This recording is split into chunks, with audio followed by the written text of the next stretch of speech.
Então, glória a Deus por mais esta reunião, né? Pela graça, pela misericórdia do Senhor.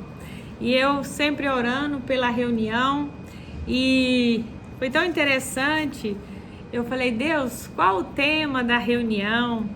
Aí me vinha ao coração as minhas doçuras.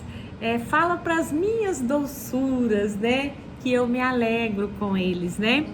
E eu queria perguntar para vocês, o que você sente, Lede, quando você come um doce?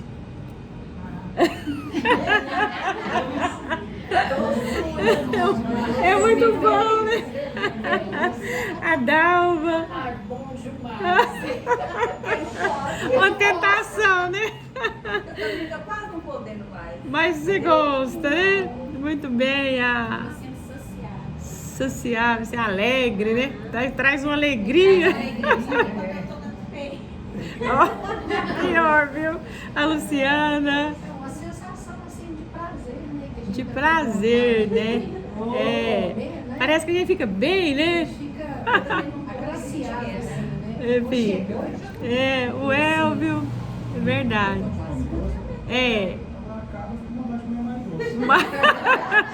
Verdade. A Cecília, prazer, né? A Cássia, muito prazer, né? A Cláudia, muito bom, né? O senhor Mário, o senhor gosta, né? Ele é um fazedor de doce. A Dira gosta também. Madalena, gosta, Madalena?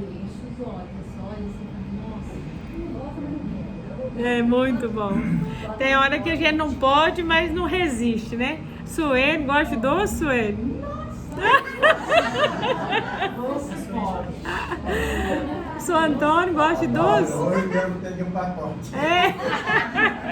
E o Valdir? Então, e o Valdir gosta de doce, meu filho? Muito, né?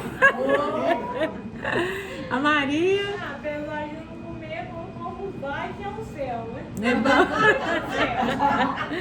Aparecida. Ai, é maravilhoso quando a gente come um doce, né? Se a gente tá com aquela vontade mesmo.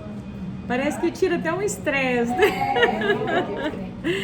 Então, e vocês imaginam, né? O Senhor falar, vocês são as minhas doçuras. Então, o que? Nós fazemos tudo isso aqui que foi falado com Deus, quando nós alegramos Ele, né? Então, a gente precisa alegrar mais a Deus, porque nós já somos as doçuras dele, o que alegra o coração dele, né?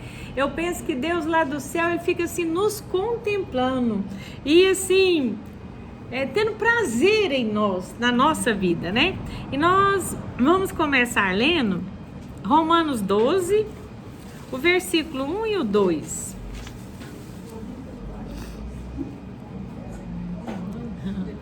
Romanos 12, tá no finalzinho, né? Tá mais no final, depois de Atos. Peraí. Romanos 12, versículo 1 e o 2.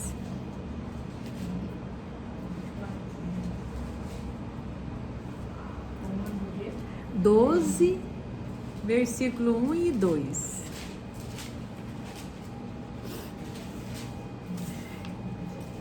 Então vamos estar lendo, né? Todos já acharam? Então fala assim: rogo-vos, pois, irmãos, pelas misericórdias de Deus, que apresentei o vosso corpo por sacrifício vivo, santo e agradável a Deus, que é o nosso culto racional. Vamos ler só aqui, né? E então, às vezes a gente não entende, mas antes de Jesus vir, né? A gente era dado sacrifícios para Deus, os animais eram mortos ali e levavam em sacrifício para o Senhor. Só que hoje nós somos, o nosso corpo, a nossa vida é que nós damos para o Senhor. Então a gente precisa entender isso, que o nosso corpo, a nossa vida, as nossas atitudes, todos os dias é dado em oferta ao Senhor. Então, a nossa vida, ela precisa ser agradável ao Senhor, né? Ela precisa ser doce ao Senhor. Ela precisa trazer prazer ao Senhor, porque nós damos a nossa vida para Ele todos os dias. Nós levantamos e falamos: Senhor, cuida de mim, né? A minha vida está nas suas mãos, toma conta. Mas nós podemos dar algo de qualquer jeito para Deus, algo que não está bom aos olhos de Deus? Não pode, né? Nós temos que dar o nosso sacrifício, a nossa vida, como um incenso agradável ao Senhor. E isso é muito importante a gente entender isso, né? E hoje eu estava vendo a internet, o Instagram, e apareceu um pastor lá e falou assim: gente, o amor dá câncer? Não. O que o amor dá? Cura, saúde.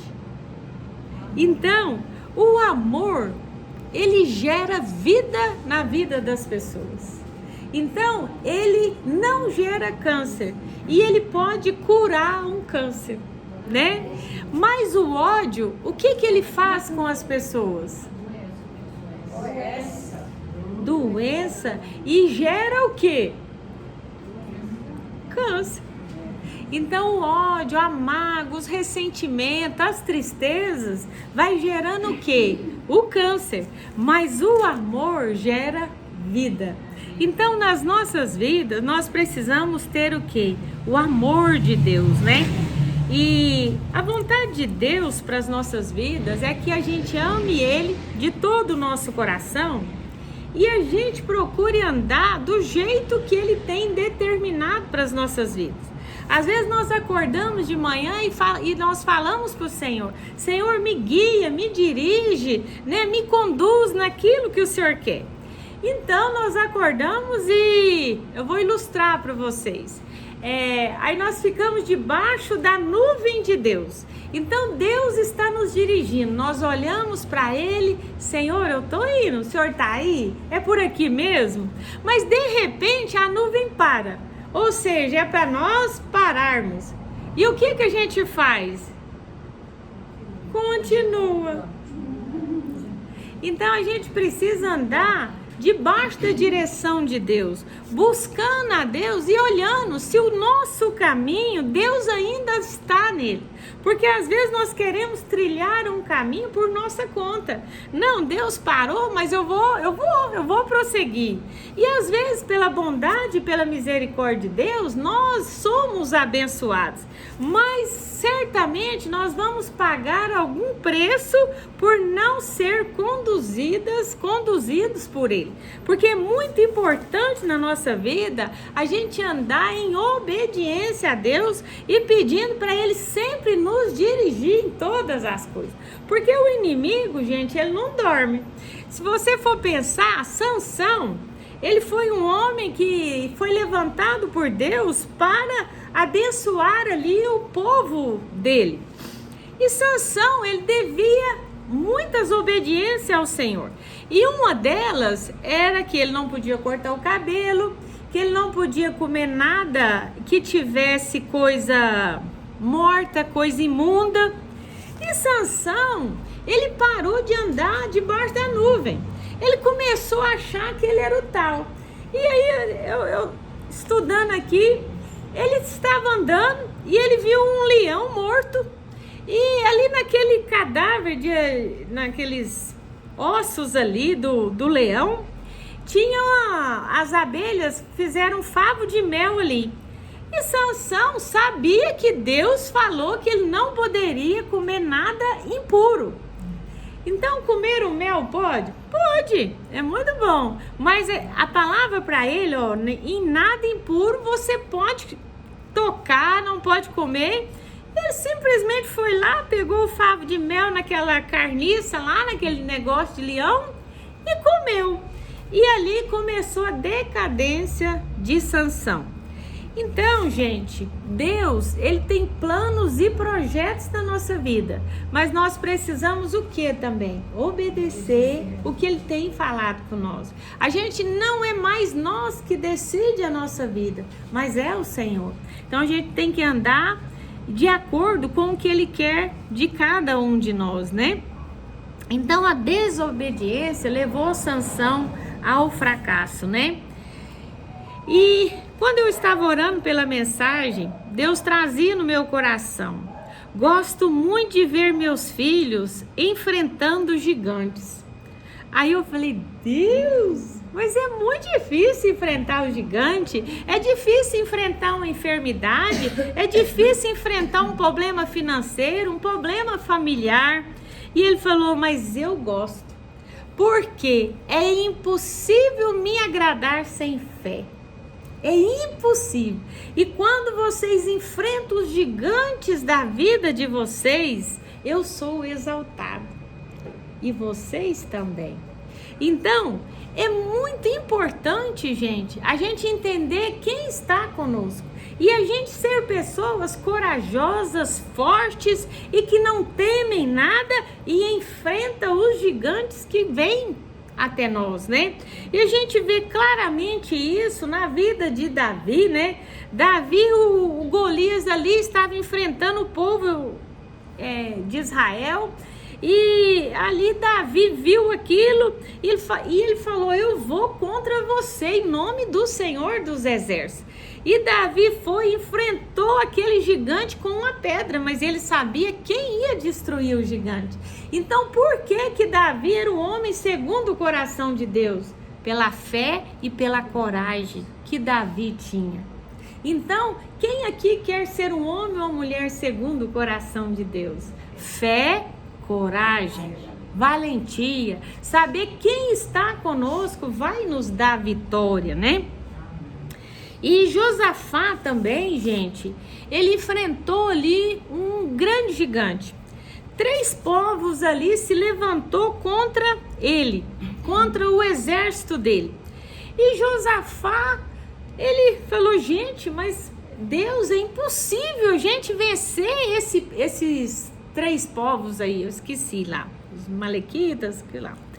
E daí, o que aconteceu?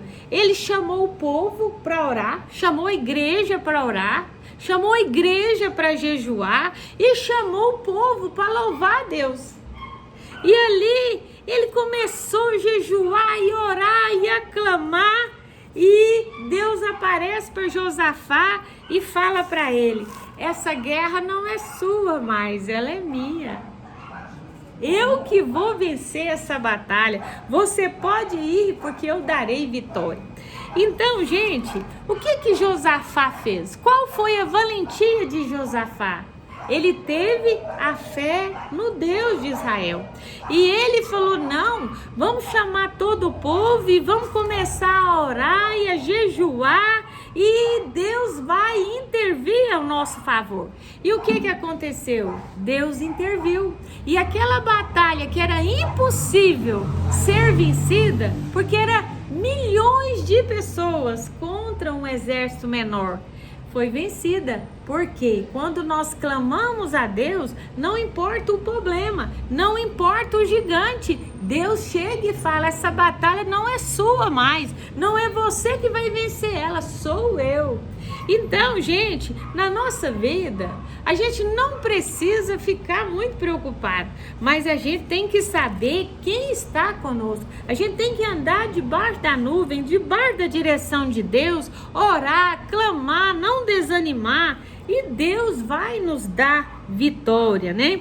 Em nome de Jesus. E aqui a gente vê quem foi exaltado. Quando Davi matou o gigante, quando Josafá venceu aquela batalha com o exército de Israel, Deus. E eles também foram? Foram, também. Então, quando a gente enfrenta o gigante com coragem, com oração, com jejum, com força, com determinação, olhando para a nuvem na direção de Deus, nós exaltamos a Deus e nós somos exaltados. O inimigo das nossas vidas será derrotado, né? Agora nós vamos ler Miqueias 6, o livro de Miqueias.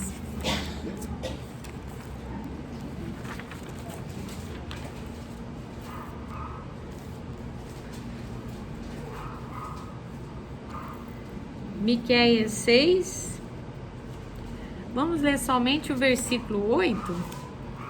Miqueias está perto de Joel, Ezequiel, antes de Zacarias, antes um pouquinho de Mateus. Na página 1213, por aí.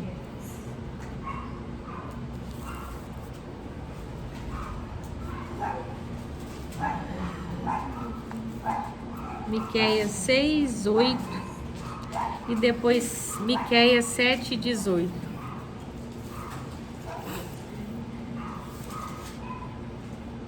Miqueias,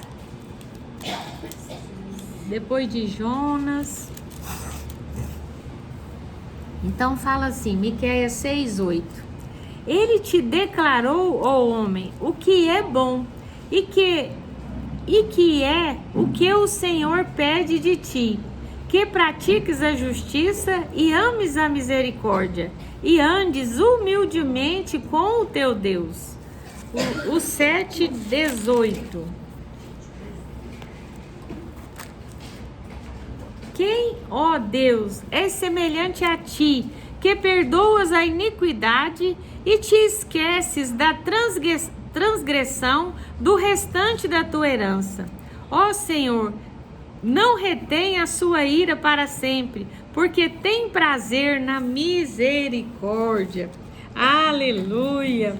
Então a gente vê aqui, o profeta Miqueias, ele foi um profeta que ele foi levantado. Ele foi levantado primeiro para falar, para trazer justiça. E depois, no final ali, ele já estava mostrando a graça, a misericórdia de Deus sobre o povo. Então, Miqueias, ele veio pregar para o povo, para uma parte do povo do Reino do Sul. E ali, Miqueias, ele foi levantado para pregar para o povo assim mais humilde, um povo mais pobre, um povo que estava assim sendo explorado pelas suas lideranças, pelos profetas daquela época, pelas religiões daquela época. E quando o povo, os religiosos erram, consequentemente o povo vai errar também. Por quê? O povo está sendo ensinado errado. E ali a gente vê que Deus, gente, Deus ele vê tudo. E Deus se importou com aquele povo. E ele falou, gente, aquilo ali não está certo. Aqueles religiosos, aqueles profetas, os religiosos estão pregando a idolatria. Eles estão mostrando para as pessoas, falando para as pessoas o que é mentira, o que não é certo. E os profetas que eu levantei, eles, como diz, pisaram na bola. Eles só falam o que as pessoas gostam de ouvir. E, gente, você já viu profeta assim? Que só fala o que é bom? Chega na pessoa e enche o ego dela. Então a gente conhece um profeta é quando ele vem realmente da parte de Deus e fala o que precisa ser falado. Então aqueles profetas ali daquela época, eles queriam o quê? Eles queriam ser admirados, né? Ele falou isso, agora eu vou ajudar ele, eu vou fazer isso e aquilo. Então, aquele povo estava vivendo isto, né? E por que Deus levanta um profeta? Deus levantou um profeta ali porque o povo se tornou um povo religioso. Eles estavam debaixo de uma religião. E debaixo da religião e da religião que não é correta, o povo começa a pecar. E eles não conseguem ouvir Deus mais. Como eles não conseguem ouvir Deus mais, Deus envia um profeta que ouve Deus para trazer o recado para o povo. E ali, Miqueias foi enviado para falar com o povo. E Miqueias, ele pregava para esse povo fraco, né? E ele chegou e falou, ó, seus líderes se corromperam, né? E eu estou aqui, enviado pelo Espírito Santo, para apontar o erro de vocês. Eu não estou aqui para passar a mão na cabeça de vocês. Eu estou aqui para falar para vocês, se não houver uma mudança, vai haver juízo. E a gente vê, gente, que o livro de Miqueias, eu estava vendo, estudando, é o que a gente vive hoje. Às vezes a gente vê falar que tem um profeta em tal lugar, aí eu vou lá. Mas se ele te falar, ó, vai acontecer isso aí, você fala, ele não é profeta.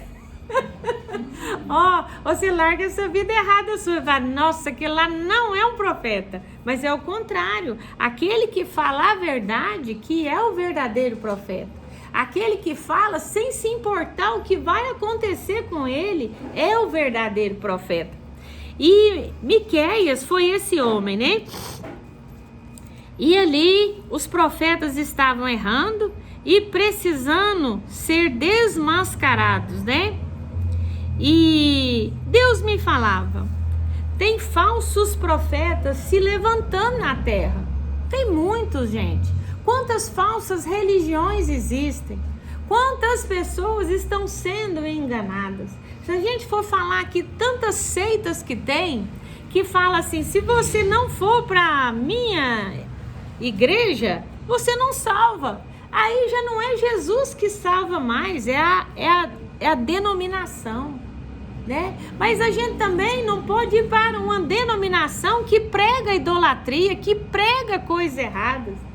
Então a gente tem que se alinhar onde? Na palavra do Senhor e ouvir de Deus, não procurar ouvir nada de profetas, porque Deus só manda profeta quando a gente não ouve Deus mais. Então você não ouve Deus mais, daí Deus fala assim, eu vou enviar um profeta, porque Deus, ele é justiça, mas ele também é misericórdia, né? E nós, gente, precisamos ser a igreja doce de Deus, que alegra o coração de Deus, que faz o que é certo, que faz o que é correto. A gente tem que ser posicionados naquilo que é correto, naquilo que a palavra de Deus nos ensina. Para quê? Para que Deus venha se agradar de nós, para que Deus venha falar conosco, né? Que a gente venha alegrar o coração dele. Eu até comprei esse livro da Rebecca Brown. Depois, se vocês quiserem comprar, quando eu ler, eu empresto. Gente, vou terminar e vou emprestar para vocês. Esse livro chama Vaso de Honra, da Rebecca Brown. E ali ela conta uma história, eu achei muito, muito boa, né? Que o diabo, ele entra na igreja, gente. O diabo, ele entra nas igrejas. E ele arruma uma confusão, vocês não têm nem noção. Ele dá sonho que não é de Deus, ele apronta. Ele é o cão, o diabo é o cão. E ele entra nas igrejas. E Rebecca Brown, isso é verdade o que eu estou falando, ela foi levantada para libertar os satanistas da terra, aquelas pessoas satânicas que só praticam o mal. E Deus falou com ela, né? E ela é usada na libertação de satanistas. Só que a igreja dela já se levantou contra ela. Era a igreja que se levantou? Quem é? Satanás. E daí ela ficou muito entristecida e ela enfraqueceu, ela conta no livro. E ela enfraqueceu e ela falou assim: Deus, eu não vou pregar em igreja mais não. Eu vou pregar lá fora para um povo que não conhece o Senhor, que não conhece a palavra do Senhor. Eu não vou pregar mais em igreja. E ali, quando é fé, o telefone, ela orou sim e dormiu. E 3 horas da manhã, verdade, gente, o telefone dela toca. E ela atende, adivinha quem era? Um satanista. E ele falou assim: eu tô te ligando para falar que o seu Deus, que a sua igreja é fraca. A sua igreja, ele se destrói uns aos outros. E o seu Deus não faz nada. E daí ela ficou assim, né? O que eu vou falar? Porque Satanás entrou lá na igreja. Entrou, ele conseguiu entrar. E aí, ela, né, se desesperou e ela foi orar e de repente o Espírito Santo veio. Eu até escrevi aqui para mim não esquecer. O Espírito Santo veio e falou de forma audível. Ela ouvia a voz do Espírito Santo. E ele falou assim: Satanás disse que eu sou fraco, né? Mas eu não sou fraco. A minha força está na minha misericórdia. Sabe por que eu não faço nada? Porque eu sou misericordioso. A minha misericórdia está sobre a terra. Então o coração de Deus está na misericórdia. Ele está no perdão, né? E a gente precisa entender tudo isso, né? E ter também a misericórdia que Deus tem tido com a gente. Gente, porque nós é pecador, viu? A gente é muito pecador. A gente erra toda hora. Não adianta a gente achar que a gente é 10, não. Olha lá se for um 5. Olha lá. A gente vive pecando. E a gente precisa de graça e de misericórdia.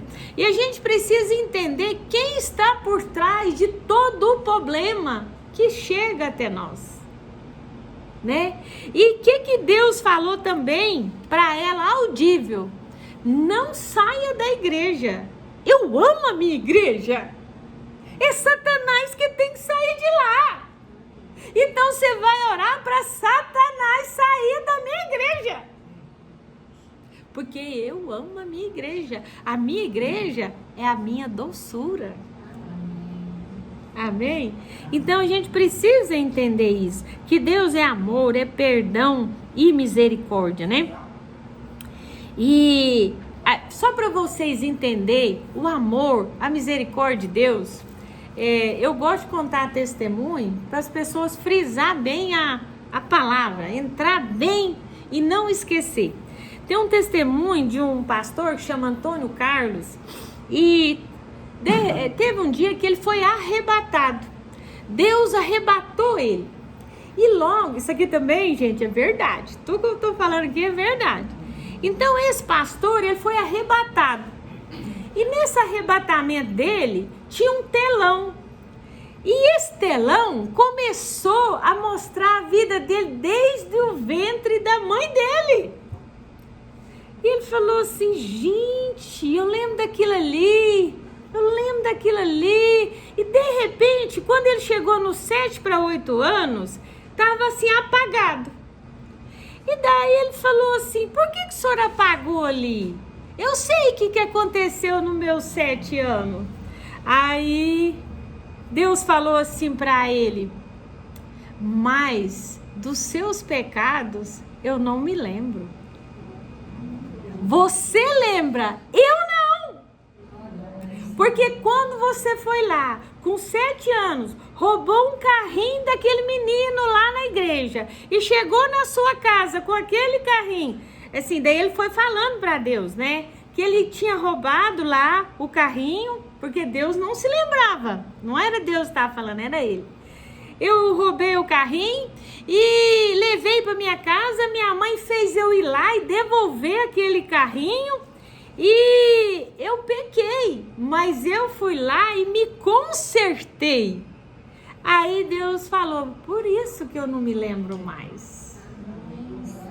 Então, gente, não importa o que a pessoa já fez. Se ela se arrependeu, Deus falou, eu apaguei, mas eu não lembro, você lembra? Ele falou, eu lembro, eu roubei do meu colega. Aí ele falou, mas eu não me lembro disso, eu te perdoei. Então Deus, gente, Ele nos perdoa. E Ele apaga para a eternidade o nosso pecado. E por que às vezes nós ficamos lembrando o passado do outro, as falhas do outro, o que a pessoa é, o que a pessoa fez, quem ela foi, para quê, gente? Deus não lembra e nós está querendo ser Deus, julgando as pessoas, né? Então, eu achei assim muito linda a história e que nós venhamos ser essas o quê? Doçuras do Senhor.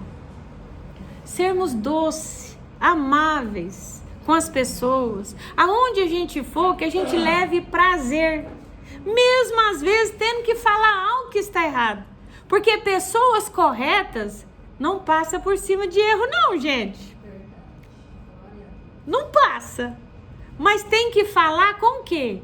Com amor, com carinho, com doçura. E nós vamos estar o quê? Alegrando o coração do Senhor. Então a gente precisa concordar com tudo? Não. Mas tem que sair falando. Você errou, para com isso. Não. Às vezes a nossa vida vai mostrar para eles que eles estão errados. E se Deus um dia falar, fala, custe o que custar, a gente tem que falar. Porque é nós e Deus, é a nossa vida com o Senhor. Amém? Então era essa mensagem de hoje. Que Deus abençoe, né? Cada um de vocês. E assim como eu fui edificada, que vocês tenham sido também.